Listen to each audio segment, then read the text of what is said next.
Good morning. Welcome to A Few Minutes with God. This morning. Good morning. Hey, sorry, you always cut me off. I do. I want it's bad. It's bad. I want my time. It's that coffee. I want my time. It's that coffee. It's that coffee. Don't take my time.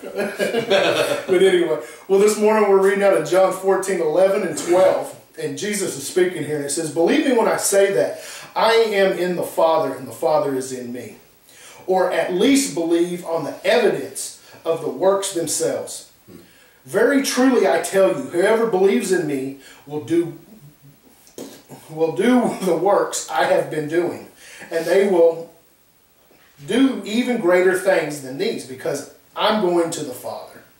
So Jesus, who's he speaking with here, and what are these great things? Sure. Two questions I know just jumbled on each other, but no, that's cool. Right now he's talking to the disciples. Right. This is another time where Jesus has pulled them aside and he's teaching. One of the things that he is getting ready to explain to them is that I am only as good as my Father allows me to be. Right. Yeah. I am here to serve my Father by what he has called me to do. So anybody that knows me already knows the Father. Anybody that believes in me believes in the Father. Anybody that seeks me seeks the Father. So Jesus really, what he's really trying to get mainly across to the disciples right here is just understand, if you know me and you love me and you want me and you seek salvation through me, then you are also wanting, loving, seeking my Father. Exactly. And that is really the crux of the whole thing, and that's what he's after, is to let you know. They still are not seeing this. That's exactly right. That they are one, and what he's doing is unifying, continuing to remind them that the Trinity is one. You know, the Father, the Son, and the Holy Spirit is one entity.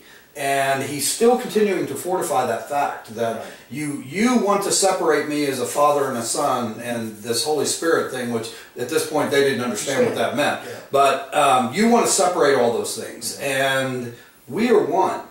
We are one. That's right. Three. The big three. That's it. Yeah. It's kind of cool. Yeah. It's a beautiful verse. Yeah. Well, okay. You know, before that, in the same chapter, in chapter 14, in the 6th verse, it states, "I am the way and the truth and the life, and no one comes to the Father except through me." Because he is the Father. The Father and the Son are one. And the only way you can get to the Father is by the Son. He's the Father in the flesh. He's the Father in the Spirit. He's the Father in heaven. Amen. So, beautifully said. All right. Another sip of coffee and we're good to go. Good to go. Well, thank you very much for sitting down with us this morning. It's A Few Minutes for God. Bye-bye. Amen.